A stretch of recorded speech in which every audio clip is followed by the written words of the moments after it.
A igreja pode sentar. Vamos abrir a palavra de Deus do livro de Juízes, no capítulo 5.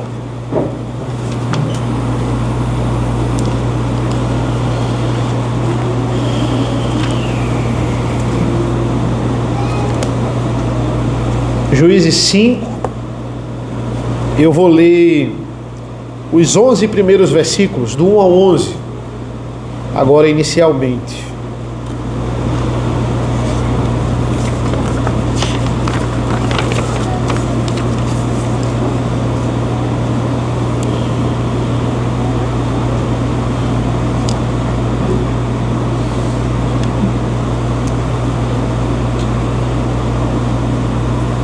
Versículo 1. Naquele dia, Débora e Baraque, filho de Abinoão, cantaram assim: porque os chefes se puseram à frente de Israel e o povo se ofereceu voluntariamente. Bendigam o Senhor, escutem, ó reis, ouçam, ó príncipes, eu mesma cantarei ao Senhor, salmodiarei ao Senhor, Deus de Israel. Quando tu, ó Senhor, saíste de Seir, marchando desde o campo de Edom, a terra estremeceu, os céus gotejaram. Sim, até as nuvens gotejaram água. Os montes tremeram diante do Senhor, e até o Sinai diante do Senhor, Deus de Israel. Nos dias de Sangá, filho de Anate, nos dias de Jael, cessaram as caravanas, e os viajantes tomavam desvios tortuosos. Ficaram desertas as aldeias em Israel, ficaram desertas até que eu, Débora, levantei-me por mãe em Israel. Escolheram-se deuses novos, então a guerra estava às portas, não se via escudo nem lança, entre 40.000 em Israel. Meu coração está com os comandantes de Israel, que voluntariamente se ofereceram entre o povo. Bendigam o Senhor. Vocês que cavalgam jumentas brancas, que se assentam em juízo e que andam pelo caminho, falem disto. A música dos distribuidores de água, lá entre os canais dos rebanhos, falem dos atos de justiça do Senhor, das justiças a favor de suas aldeias em Israel. Então o povo do Senhor pôde descer aos portões da cidade. Oremos.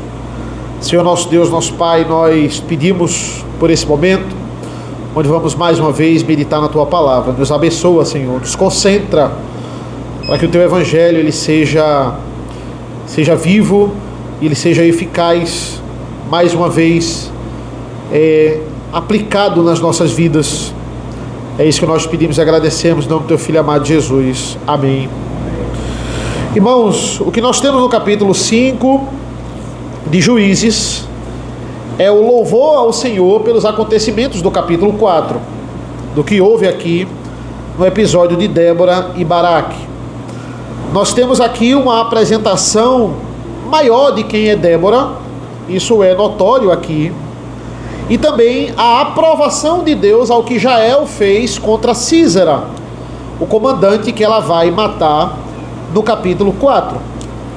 Essa passagem de Juízes, irmãos, ela se assemelha muito, ela tem praticamente a mesma estrutura do que a gente pode ver em Êxodo 14 e 15. Em Êxodo 14 é o acontecimento ali da passagem do Mar Vermelho e da destruição de Faraó e o seu exército. E em Êxodo 15, Moisés vai entoar um cântico onde celebra a vitória do povo judeu. E naquele cântico a gente vê mais detalhes sobre esse acontecimento, sobre a destruição de Faraó e do seu exército. É a mesma estrutura aqui que nós temos nos capítulos 4 e 5 de Juízes. Aqui nós temos uma recapitulação em forma de louvor, e agora alguns detalhes do que acontece nos tempos aqui de Jabim é mostrado para a gente nesse capítulo 5. Quando o assunto é história, irmãos, e eu posso falar isso com um pouco de propriedade, ninguém é neutro. Não existe neutralidade ao você contar uma história. Eu falo muito isso nas minhas aulas. É por isso que hoje, no meio reformado, o tema cosmovisão, ele é uma grande preocupação. Porque não adianta você aprender as coisas na escola ou até na igreja se a nossa cosmovisão ela não estiver ajustada. Então, quando a gente estuda a história, a primeira coisa que a gente deve atentar é quem é que está contando a história. E era algo que nós não atentávamos na nossa época de escola. O que estava nos livros de história é a verdade. A gente tratava o livro de história como se fosse a Bíblia, né? A gente nunca parou para pensar, poxa, quem é que está escrevendo esse livro? Todos no Brasil, todos esquerdistas, todos. Nossa história é por um viés socialista, e a gente aprendeu isso desde pequeno nas escolas. O capítulo 5 nos mostra uma história, mas não pelo nosso viés, de forma nenhuma, mas tem um viés, porque sempre tem que ter um viés. A versão aqui é a visão de Débora e Baraque do que aconteceu no capítulo 4. E o versículo 1 nos informa que eles são os autores aqui, né? Eles compuseram essa canção do versículo 2 até o versículo 31. A gente vê que a própria diagramação é uma diagramação diferente agora. A estrutura a partir do versículo 2 é uma estrutura de poesia. Nós não temos isso em Juízes, só aqui no capítulo 5. Porque é literalmente para dizer, olha, agora é uma estrutura que a gente vê muito semelhante, igual a dos Salmos. Quer dizer, agora é uma música, é uma canção que está se cantando aqui no capítulo 5. Em termos de estrutura, irmãos, como é que esse texto se divide? O primeiro ponto nós lemos. Aqui nós temos uma exaltação direta a Deus. É o primeiro que deve ser adorado pela vitória de Débora e Baraque. A partir do versículo 2 até o versículo 11c. O 11 tem 4 partes. O D já começa o segundo ponto. Até o 11c, quando a gente lê no D assim, então o povo do Senhor pôde descer aos portões da cidade. Aí aqui já é o segundo ponto. Exaltação ao Senhor. Veja o versículo 2. Porque os chefes se puseram à frente de Israel e o povo se ofereceu voluntariamente. Bendigam o Senhor. A estrutura de cântico é um chamado para nós ouvirmos o Senhor, o que o Senhor está mandando fazer. Versículo 3: escutem, ó reis, ouçam, ó príncipes, eu mesma cantarei ao Senhor, salmodiarei ao Senhor, Deus de Israel. Nós temos a evidência do Deus vivo, do Deus que sai para marchar. Versículos 4 e 5. Veja o versículo 5: os montes tremeram diante do Senhor, até o Sinai diante do Senhor, Deus de Israel. O Deus do passado, do povo de Israel, é o mesmo Deus imutável, o mesmo Deus poderoso que está conduzindo o povo nessa batalha aqui. Então, essa canção, em primeiro lugar, ela traz honrarias ao Senhor, para nós adorarmos o nome do Senhor. Veja como o versículo 9, por exemplo, ele é muito parecido com o versículo 2. O 9 diz assim: meu coração está com os comandantes de Israel, que voluntariamente se ofereceram entre o povo, bendigam o Senhor. Olha o 2: porque os chefes se puseram à frente de Israel, e o povo se ofereceu voluntariamente, bendigam o Senhor. É como se, veja, é numa canção eu não tenho um refrão, onde ele constantemente está sendo repetido. É como se aqui fosse o refrão desta canção. Olha, vamos bem dizer, eles voluntariamente, eles se ofereceram, vamos bem dizer o nome do Senhor. A partir da última parte, irmãos, do versículo 11d, até o versículo 23, o foco na canção está em outra coisa. Está no povo que foi lutar e no povo que não foi lutar.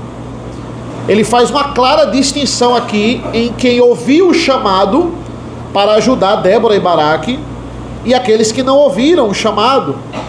A partir da metade do 15 até o versículo 17, é quem ouviu o chamado, mas não atendeu. Versículo 14 até a primeira parte do 15, é quem de fato ouviu o chamado. E concluindo aqui no 18, porque as principais tribos dessa batalha é Zebulon e Naftali. Por isso que ele vai dizer no 18, Zebulon é povo que arriscou a sua vida, bem como Naftali nas alturas do campo. Ainda no 19, o foco está nos líderes dessa batalha, no povo que sai para a liderança, até o versículo 23, onde ele amaldiçoa uma cidade chamada Meroz. Para chegarmos no versículo 24, que é o nosso último ponto. Versículo 24 até o 31, ele vai focar em duas mulheres. Ele agora sai do foco do povo, e agora ele vai focar em duas personagens, duas mulheres.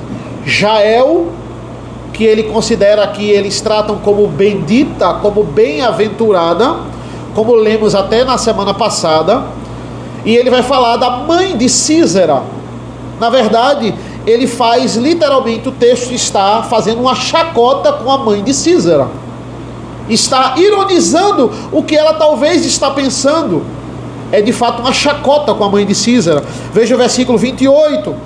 Ele diz assim: a mãe de Sísera olhava pela janela e exclamava pela grade: por que tarda em vir o seu carro?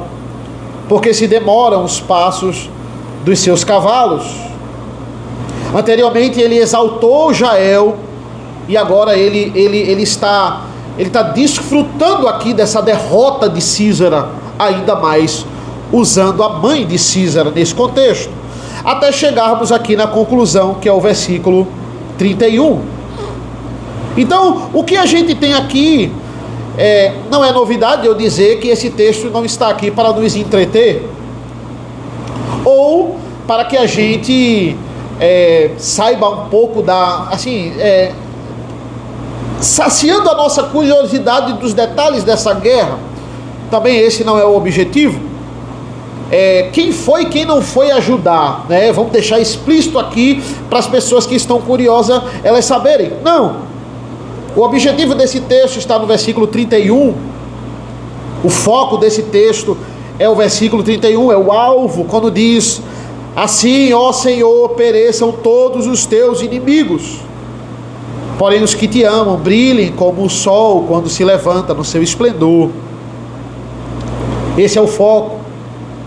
A música, ela quer ensinar aqui acerca dos atos de justiça do Senhor. Primeiro ponto, irmãos, glorificando ao Senhor nesta canção. Veja como ele fala sobre Deus. O que é que ela fala sobre Deus? Ele é um Deus vivo. Ele é um Deus que marcha. Ele é o grande guerreiro. Nós estamos vendo isso. Deus como esse grande guerreiro. Versículos 4 e 5. Quando tu, ó Senhor, saíste de Seir, marchando desde o campo de Edom, a terra estremeceu, os céus gotejaram, sim, até as nuvens gotejaram água, os montes tremeram diante do Senhor, e até o Sinai diante do Senhor, Deus de Israel. Aqui nós temos, veja, a batalha entre o povo e Sísera, mas ela não está narrando a batalha específica aqui. Ela está narrando o episódio em que Deus está com o povo de Israel e eles estão chegando no Monte Sinai. Ele está narrando aqui Êxodo 19, até eles receberem os mandamentos no Monte Sinai. Ele está narrando esses episódios, muito antes dela nascer, episódios do Pentateuco, do livro de Êxodo, muito antes do povo até sonhar em entrar na terra prometida. Ela vai narrar esses acontecimentos aqui. É a visão dela aqui do que ela aprendeu. Deus marchando com o povo. O Senhor libertou o povo de Israel. O Senhor fez o povo passar pelo Mar Vermelho. Deus levou o povo até o Monte Sinai. E lá ele deu a sua lei. Lá o povo viu que estava livre. Esse é o mesmo Deus. Ela está dizendo, olha, esse é o mesmo Deus que veio nos ajudar. Que quando nós pedimos socorro, o Senhor vem, porque Ele sempre vem para nós que estamos precisando. Qual é a reação da criação? Veja, o Senhor está se aproximando. Qual é a reação da criação? A terra estremece, começa a chover, tempestades. Essa é a reação. Os montes tremem diante da vinda do Senhor.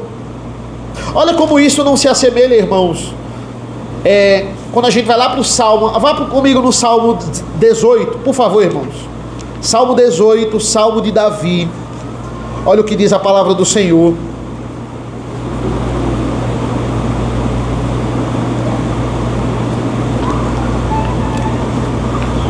Salmo 18, a partir do versículo 7.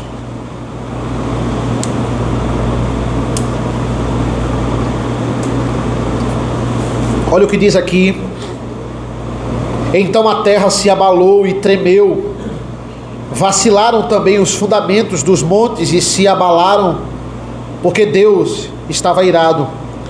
Das suas narinas subiu fumaça e fogo devorador saiu da sua boca. Dele saíram brasas ardentes. Ele baixou os céus e desceu, e teve sobre os pés densa escuridão. Cavalgava um querubim e voou, foi levado sobre as asas do vento. Das trevas fez um manto, em que se ocultou escuridão de águas, e espessas nuvens dos céus eram o seu abrigo. Versículo 12. Do resplendor de diante dele havia as densas nuvens. As densas nuvens se desfizeram em granizo e brasas de fogo. Isso aqui é Davi descrevendo a vinda do Senhor no momento em que ele pediu socorro e Deus veio ao seu encontro. É assim que Deus se apresenta, é assim que é escrito a palavra de Deus quando ele se aproxima. E assim é dito de forma escatológica também. Quando o Senhor voltar, vai ser um evento tão impactante que a terra, a estrutura daqui vai ser abalada. Tudo vai ser abalado. Por isso que se fala de novo céu e nova terra, porque o que vai estar aqui não vai conseguir suportar o tamanho do poder da vinda do Senhor. Tudo vai ser abalado. Esse é o nosso Deus. É esse Deus que Débora está dizendo, olha, nós pedimos socorro. E esse é o tamanho do poder de Deus. Esse é o nível do poder. É imensurável. Versículos 6 a 8 nos mostra um pouco do contexto ali, de como eram esses 20 anos nas mãos de Jabim. E por quê? Por causa do versículo 8, porque escolheram-se deuses novos, como diz no versículo 8. Veja o versículo 6. Nos dias de Sangar, filho de Anate, nos dias de Jael, cessaram as caravanas. Os viajantes tomavam desvios tortuosos. Ficaram desertas as aldeias em Israel. Ficaram desertas até que eu, Débora, me levantei-me por mãe em Israel. Escolheram-se deuses novos, então a guerra estava às portas. Não se via escudo nem lança entre 40 mil em Israel. Entre 40 mil em Israel. Esse é o cenário, porque eles escolheram deuses novos. Por causa disso, as aldeias ficaram desertas. Acabaram as caravanas. Olha a estatística aqui de Débora, irmãos. Entre 40 mil, nenhum tem uma lança, nenhum escudo, nada. É por isso que Jabim domina esse povo durante 20 anos. Qualquer coisa pontiaguda é confiscada. Eu arrisco dizer que nem garfo eles tinham, nem garfo, nem faca, nada. Não tem guerreiro em Israel. A gente tem que tomar caminhos aqui para não ser arriscado ser assaltado, porque se a gente for assaltado, não tem segurança em Israel, não tem ninguém que lute por Israel. Não tem, eu não posso fazer um depoimento contra um BO para ninguém. Não tem polícia, não tem como eu querer reaver as coisas que me foram roubadas. Roubou, acabou. Não tem chance. Ninguém é por Israel, ninguém tem coragem de andar nas estradas. Todos estavam completamente, era um povo sem esperança, era um povo completamente amedrontado. Todos estavam nas mãos de Sísera. Então, diante disso, ela exalta nesse primeiro momento na canção o Senhor, o grande guerreiro que vem desde o Sinai, agora para proteger o povo. Segundo ponto, irmãos, fala do povo, especificamente. O foco aqui é naqueles que ajudaram Débora e Baraque a lutar essa guerra tão difícil. E aqui ele vai mostrar daqueles que são e daqueles que não foram usados por Deus. Não foram todos que foram convocados, que foram lá e atenderam o chamado. Primeiro os que foram, versículo 14. De Efraim, cujas raízes estão na antiga região de Amaleque. Desceram guerreiros depois de você, ó Débora. Seguiu Benjamim com seus povos. De Maqui desceram os comandantes. E de Zebulon, os que levam a vara de comando. Também os príncipes de Isacar foram com Débora. E Isacar seguiu Baraque, em cujas pegadas foi enviado para o vale. Aí no versículo 18, como eu disse, Zebulon é um povo que arriscou a sua vida, bem como Naftali, nas alturas do campo. Esses foram os que vieram lutar. E os que não foram lutar? Versículo 15 ainda. Entre as facções de Ruben houve grande discussão. Por que vocês ficaram entre os currais para ouvir a flauta? Entre as facções de Ruben houve grande discussão. Gileade ficou do outro lado do Jordão. E Dan, porque se deteve junto a seus navios. Azé ficou junto à costa do mar e repousou nas suas baías. São aqueles que amaram mais a sua segurança do que aqueles que se entregaram para proteger os seus irmãos. Outras tribos foram, os príncipes de Isacar, Efraim, Benjamim. As tribos se juntaram, mas também muitos não foram. Pessoas que simplesmente ouviram o chamado, a necessidade, estavam também sob o domínio de Sísera e Jabim, mas não se sensibilizaram. Ele diz, é engraçado, ele diz no versículo 15, em Ruben houve grande discussão. A gente vai ou não vai? Ficou nessa. A gente vai ou a gente não vai? Muitos estavam sofrendo com Sísera também. Aí Deus pergunta assim na canção: por que vocês preferiram ficar tocando flauta ao invés de ajudar? Gileade ficou além do Jordão, Dan não ajudou, e Azé repousou na praia, descansou. Não era época de tocar flauta, não era época de descansar, não era época de relaxar na praia. Todo mundo deveria ter ido. Sísera deveria ser imediatamente eliminado. Não era hora de ficar nas baías. Os rubenitas discutindo. Enquanto isso, os rubenitas estavam discutindo. Não adianta discutir e não fazer nada. Ele diz, no final Ruben preferiu ficar nos currais, ou seja, proteger o rebanho.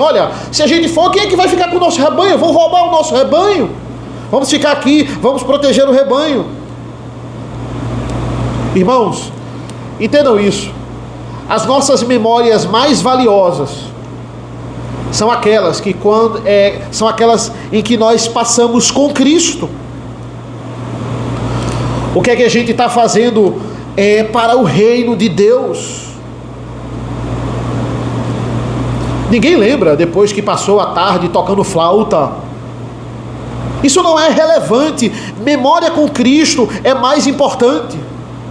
O que é que de fato a gente tem feito para edificar a igreja do Senhor? Tem tanta coisa para eu fazer na igreja, tem tanta coisa para eu trabalhar. Qual é a tentação? A tentação é de fato ficar em casa. A tentação muitas vezes é não fazer nada. Reunião de oração, tanta semana, viajar com a igreja. mas a gente não tem noção do tesouro espiritual que nós estamos acumulando quando a gente investe na igreja, quando a gente investe em comunhão. Pense nisso. No que você lembra mais? Você lembra mais naquele feriado que você passou em casa sem fazer nada? Ou você lembra mais naquele feriado que você passou com os irmãos? Que você viajou, ou nem viajou, mas passou o tempo com a igreja de fato. Quanto maior o compromisso, irmãos, maior o engajamento, maior a comunhão, maior a saudade dos irmãos. Parem para refletir. A guerra foi ganha, com eles ou sem eles. A guerra foi ganha. Quem foi para a guerra, não importa o número lá, Deus venceu, porque no final Deus é esse grande guerreiro. Qual é a diferença? A diferença é que o povo que não foi, perdeu de ver a glória do Senhor sendo manifestada. Por quê? Porque simplesmente eles decidiram e se acharam no direito de não ajudar. Deus sempre vence, irmãos. Todas as suas batalhas, todas as nossas batalhas, Deus sempre vence. A questão é, você e eu, a gente quer estar disposto a ser um instrumento. Porque no final, é um privilégio. É um privilégio travar as batalhas de Deus. Quem não foi, irmãos, perdeu. Quem não foi, achou que ganhou, mas perdeu. E o terceiro ponto dessa canção, irmãos, é os versículos 24 a 30, que, como eu disse a vocês, fala sobre duas mulheres, fala sobre os atos aqui de Jael, versículos 24 a 27, como a gente até já leu na semana passada. E os versículos 28 a 30 aqui fala sobre a mãe de Císera, uma chacota que o texto faz com ela. Existe um grande contraste. Veja, versículo 24: que a mais bendita entre as mulheres seja Jael, mulher de Ebel, o queneu, que seja a mais bendita entre as mulheres que vivem em tendas. Císera pediu água, e ela lhe deu leite. Em taça de príncipes lhe ofereceu nata. Ela estendeu uma das mãos e apanhou a estaca, e com a mão direita pegou o martelo dos trabalhadores. Golpeou Císera, rachou-lhe a cabeça, furou e atravessou-lhe as têmporas. Aos pés dela ele se encurvou, caiu e ficou estirado. Aos seus pés se encurvou e caiu. Onde se encurvou, ali caiu morto. Essa é a mulher que é chamada de bendita no texto, em contraste com outra mulher que está totalmente perdida nas suas ideias, porque o que ela pensa e o que ela almeja, nada disso está acontecendo. Versículo 28: a mãe de Císera olhava pela janela e exclamava pela grade: por que tarda em vir o seu carro?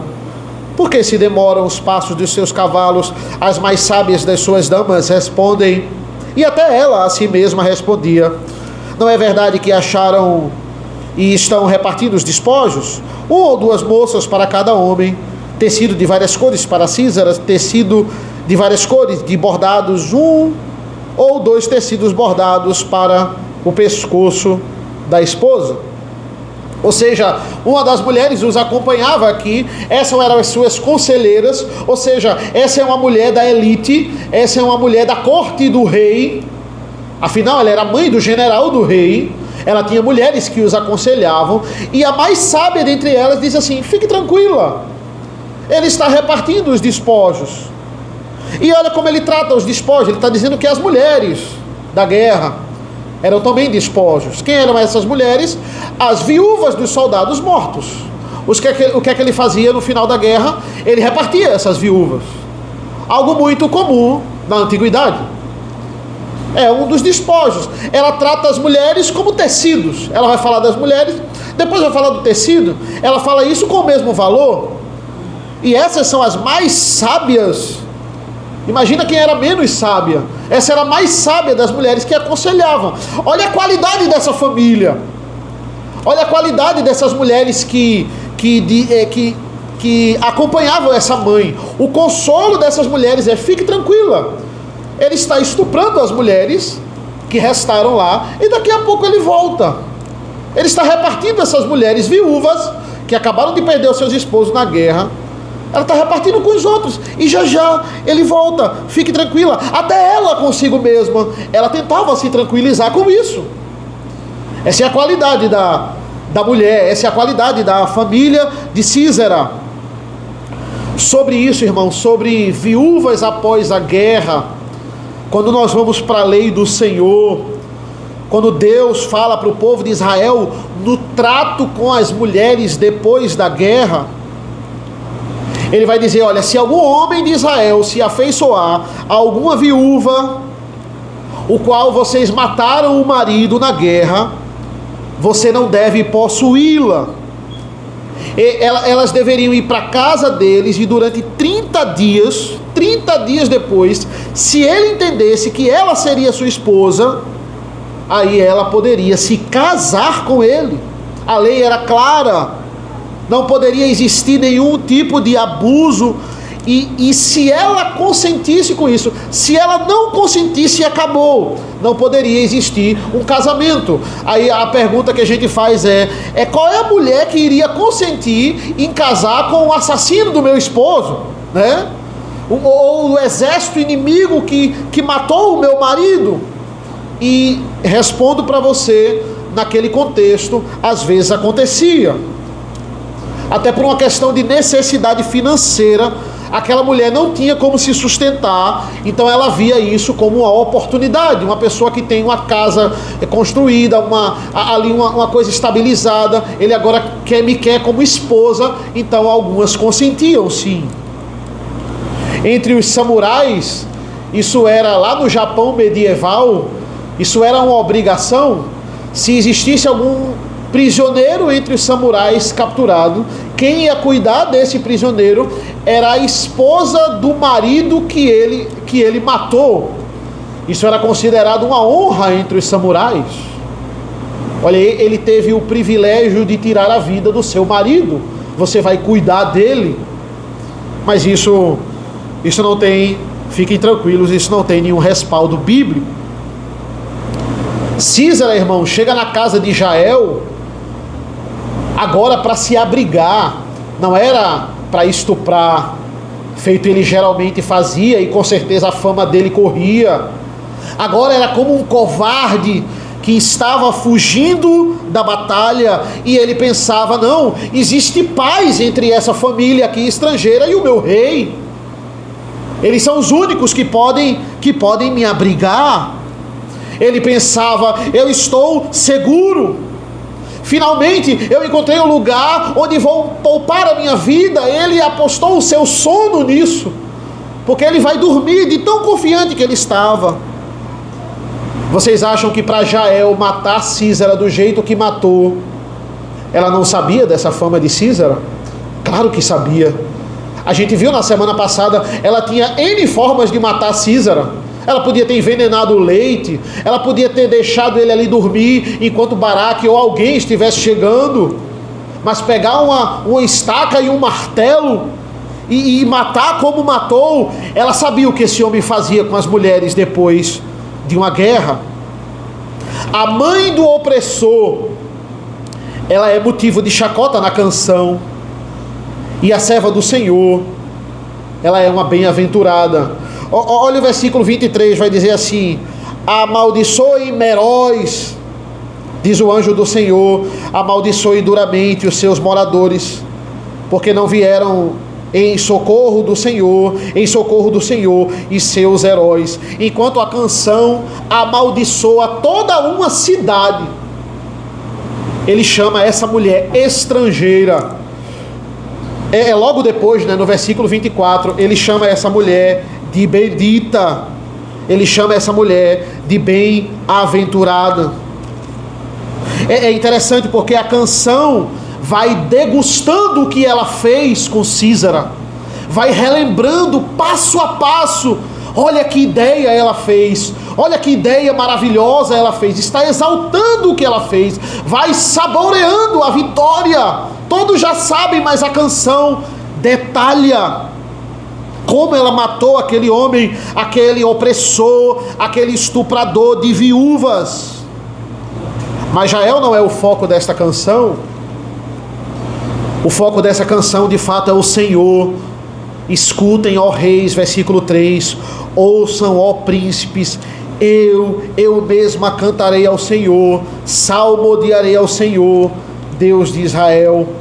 A exaltação é ao Senhor, que vem socorrer o povo. Por quê, irmãos? Porque o que Jael faz é com certeza em menor escala ao que Deus faz com os seus opressores. Jael é um dos instrumentos. Foi uma das histórias que Deus ele planejou para oprimir quem estava oprimindo o seu povo. Veja, essa canção, olha que coisa interessante, apenas menciona Baraque. Baraque foi o general, mas ele não é exaltado nessa canção. Detalha mais Jael, o foco está em Jael. Baraque foi corajoso, mas nós vimos na semana passada, antes ele foi incrédulo. Antes ele obrigou Débora a ir numa guerra, porque ele estava receoso, porque ele estava com medo. Ele queria um sinal de que realmente Deus iria ajudá-lo. Talvez se eu levar a profetisa aqui, eu tenho mais uma garantia. E Deus, irmãos, não.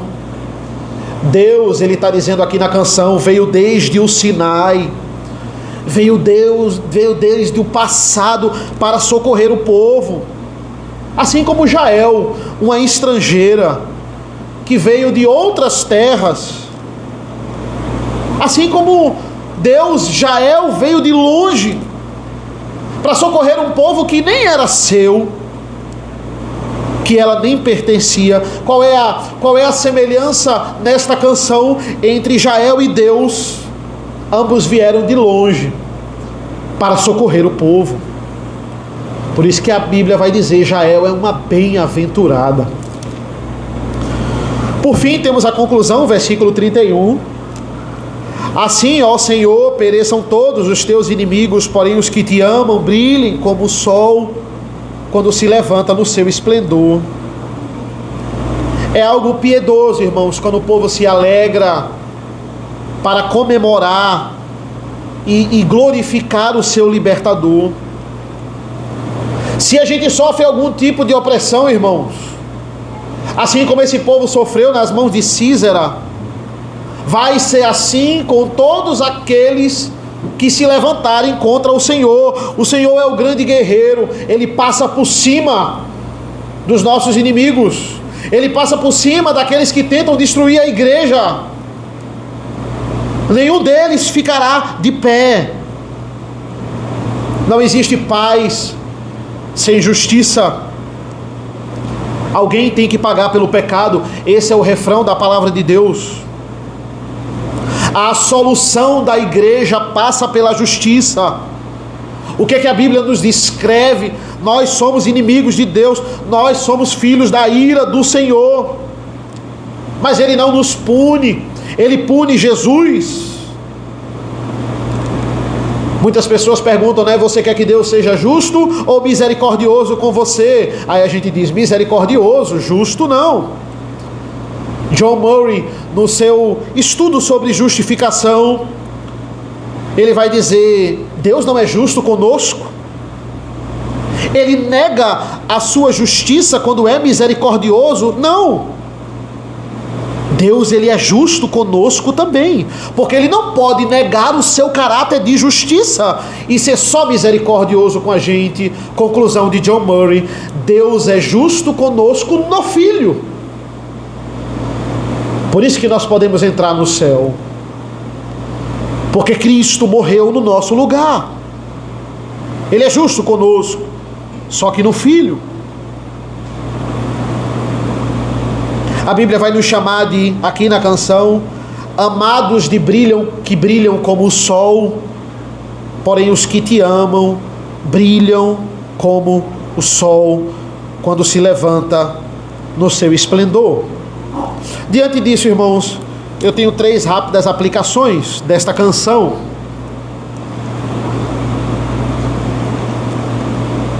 Primeiro, Às vezes, a gente está passando por situações igual a do povo de Israel aqui no início da canção.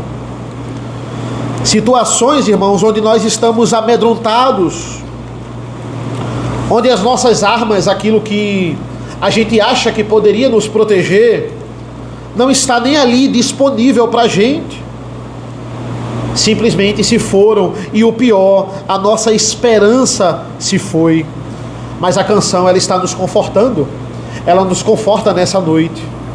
Ela está dizendo, esse mesmo Deus que veio desde o Monte Sinai, esse mesmo Deus que veio aqui para socorrer Débora e Baraque, esse mesmo Deus que é tão poderoso que quando ele está se aproximando, Davi vai dizer, Débora vai dizer, Moisés vai escrever, Paulo vai dizer nas cartas como a terra vai se abalar na vida do Senhor, como os céus vão começar a chover, vai começar a gotejar, os montes vão abalar, porque esse é o poder do nosso Deus. É o mesmo rei que veio do Gólgota, que se fez homem, que morreu pelos nossos pecados. A ira de Deus caiu sobre o Filho. E o que foi que aconteceu após a morte de Jesus? O céu escureceu, a terra tremeu, os montes tremeram. Era a ira de Deus. E esse é o mesmo Deus, irmãos, que repetidamente ele vai fazer isso aqui com o povo em Juízes, repetidamente, e de novo, ele está mostrando o que é com o povo. É um deleite a igreja de Deus sentir a proteção de Deus, o amor de Deus, que se repete nas nossas vidas. A cada manhã, as misericórdias de Deus, elas estão se renovando. Não é hora de se desesperar, é hora de correr de volta para Deus que nos ampara. Segundo ponto, irmãos, quais são as desculpas que nós temos de não ajudar os nossos irmãos? Isso é algo que está gritante aqui nesse segundo ponto da canção, para que ficasse registrado quem perdeu de contemplar a manifestação clara de Deus, do poder de Deus nessa batalha. Lucas 14 vai falar da parábola da grande ceia. Vai dizer assim: certo homem deu uma grande ceia e convidou muitos. À hora da ceia enviou o seu servo para avisar aos convidados: venham, porque tudo já está preparado. Mas todos eles, um por um, começaram a dar desculpas. O primeiro disse: comprei um campo e preciso vivê-lo, peço que me desculpe. E aí outros vão dando desculpas e desculpas para não comparecer à ceia deste homem. Veja o que é que o versículo 23, relendo aqui do nosso capítulo 5, vai dizer: amaldiçoem Meróis, diz o Senhor, diz o anjo do Senhor, amaldiçoem duramente os seus moradores, porque não vieram em socorro do Senhor e seus heróis. O próprio anjo do Senhor, essa é a linguagem aqui da canção, ele vai autorizar a maldição desse local chamado Meróis. Por quê? Porque especificamente Meróis era o local mais próximo desta batalha de Sísera e Baraque. Eles eram vizinhos, eles estavam muito perto, e Meróis preferiu salvar a sua vida. Meróis resolveu salvar a sua vida perdendo-a, e muitos resolveram perder a sua vida salvando-a. A gente não é chamado, irmãos, a ficar sentado passivamente. A gente é chamado para trabalhar, a gente é chamado para a obra de Deus. A gente precisa participar ativamente da obra de Deus. Esse é o problema de homens que têm muitos bens. Homens que têm muitos bens, eles podem chegar ao pensamento de achar que a vida se resume a administrar esses bens. É isso aí. Esse é o contexto aqui. Eu preciso cuidar dos currais. Eu preciso cuidar da minha casa, do meu gado. É isso que se resume a minha vida. Administrar essas coisas. Será? a administrar os bens físicos que Deus nos dá. E a batalha, irmãos? Uma batalha, uma guerra está sendo travada. Qual é o meu papel nessa batalha? O que é que eu estou fazendo para saquear o reino das trevas? Esse é o meu objetivo. Deus não nos dá bens para a gente chegar e colocar no lugar dele. Ele nos deu os bens, a gente usa para idolatria. Pelo contrário, ele manda você abandonar tudo para segui-lo. Os discípulos, eles abandonaram suas redes, os seus barcos, deixaram os seus recursos, os seus trabalhos para seguir a Jesus, este que não tinha nem onde reclinar a cabeça. Esse é o nosso Deus. Baraque, ele não quis abandonar a segurança que ele achava que tinha, Débora. A garantia dele, ela é a profetisa, ela é o seu amuleto. Se ela for, só se ela for, Deus vai me ajudar. Mas Deus não estava enviando Débora, Deus estava enviando Baraque. Deus diz o contrário, ele diz assim: abandone tudo para me seguir. A gente não deve levar nada como garantia. Siga o exemplo de Cristo. Ele está dizendo, ele deixou o Sinai para socorrer o povo. Jael deixou a sua terra e foi socorrer o povo. Tudo culminou para ela socorrer o povo.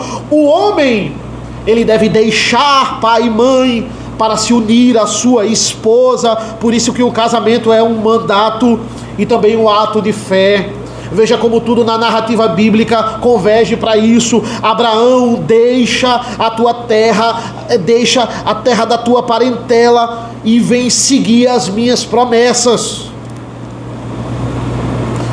Quando Jesus vem, Paulo vai descrever isso lá em Filipenses 2.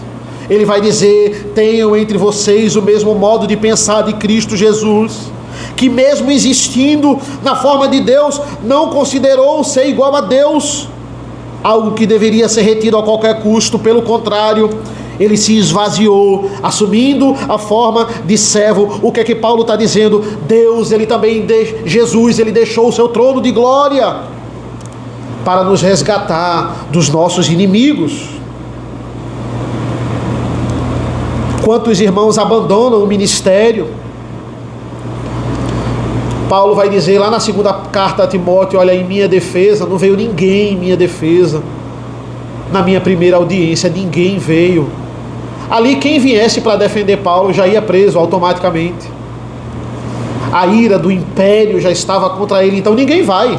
Se eu for, eu vou preso, ninguém vai. Ele vai dizer a Timóteo: ninguém foi. Irmãos, não está só nas costas do conselho levar a igreja. Não está apenas nas costas do pastor pastorear o rebanho. Todos nós somos ordenados a deixar o conforto do nosso lar a fim de obedecer aquilo que ele nos ordenou. A igreja, irmãos, é claro, tem que ser guiada por uma pessoa responsável, pelo pastor. Mas não esqueçam também que a igreja, ela é um corpo, e que cada parte desse corpo é importante. Porque assim como no corpo, quando qualquer membro desse corpo ele está danificado, ele está com problema, todo o corpo sente. Precisamos fazer como Débora, como Baraque, depois de um tempo ele vai aprender aqui, e como Jael. Precisamos fazer parte daquele povo que serve ao Senhor, que foi para a batalha, dispostos a lutar a luta de Deus. Quantos Císaras, irmãos, Deus já não destruiu? Quem sabe no livro da vida o seu nome e o meu nome vai estar na modalidade daqueles que participaram dos atos de justiça de Deus. Ser fiel é fundamental, irmãos. Olhe ao seu redor. A seara é grande, mas os trabalhadores são poucos. Deus, ele poderia simplesmente ter desaparecido com Císara, mas ele estabelece os meios, as formas. E a gente viu na semana passada, a forma como Císara morre é Deus cravando a sua marca.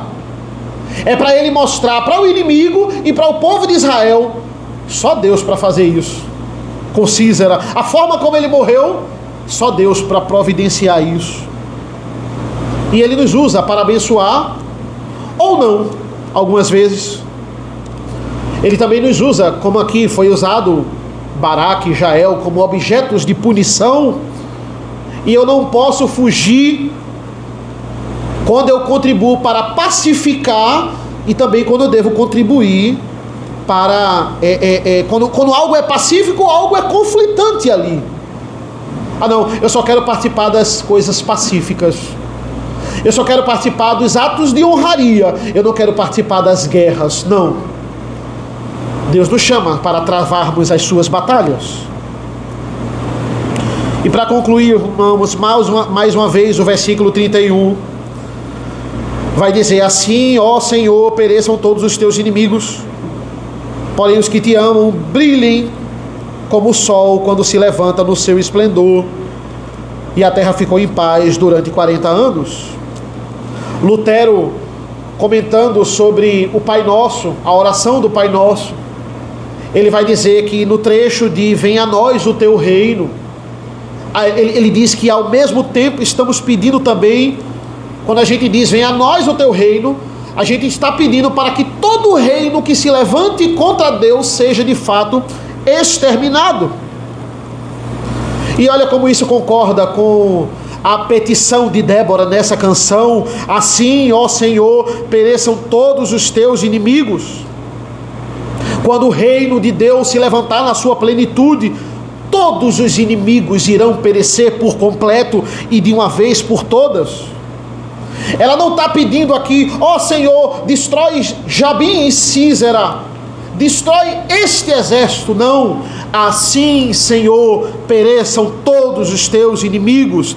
Cristo, quando ele exerce o seu ofício de rei, ele é esse rei que está nos libertando de todos os nossos inimigos, de todos os nossos opressores, e o maior deles, o pecado. Ele é o nosso rei. E no mesmo sentido, 2 Tessalonicenses capítulo 1, Paulo vai dizer: quando do céu se manifestar o Senhor Jesus, com os anjos do seu poder, em chama de fogo, tomando vingança contra os que não conhecem a Deus e contra os que não obedecem ao Evangelho do nosso Senhor Jesus, estes sofrerão penalidade de eterna destruição, banidos da face do Senhor e da glória do seu poder. Mas ela vem com uma adversativa e ela diz: porém, os que te amam brilham como o sol quando se levanta no seu esplendor. Seja bendito todos aqueles que o Senhor levantou para nos socorrer. E acima de tudo, seja bendito o Senhor Jesus, que enviou o seu Filho. Cristo, diferente de todos os guerreiros que nós vamos ver na palavra de Deus, irmãos, que nós vamos ver nesse livro de Juízes, ele se fez homem. Ele enviou a si mesmo, voluntariamente, completa humildade, porque ele se voluntaria para o trabalho, ele se humilha quando encarna, e na hora de exaltar, ele não se exalta, ele é exaltado, humildade completa, voluntariamente se esvaziou, se humilhou, assumindo forma de servo, e foi exaltado. Deus o exaltou. Ele não teve que entregar a sua força para a batalha, ele teve que se entregar por completo, um preço de resgate para nos libertar. Ele precisava ser homem para se tornar mortal, ele precisava obedecer à lei, ele precisava ser homem para se submeter à lei. E qual é a consequência disso? Versículo 31, e a terra ficou em paz. Cristo vinha na sua obra perfeita, vai nos dar paz, não a paz de 40 anos, porque olha o versículo, olha o capítulo 6, e os filhos de Israel fizeram o que era mal aos olhos do Senhor. De novo, 40 anos, não, a paz aqui é eterna. No final teremos paz. Vamos orar? Senhor nosso Deus, nosso Pai, nós te agradecemos pelo teu amor, pelo teu amparo para com as nossas vidas. Nos abençoa nesta noite. Obrigado pela tua palavra. Obrigado porque ela é viva, porque ela é atual. Por esta canção que fala muito aos nossos corações. Nos abençoa nesse momento agora, onde vamos participar deste sacramento tão importante, da ceia do Senhor. Esteja conosco nesta noite.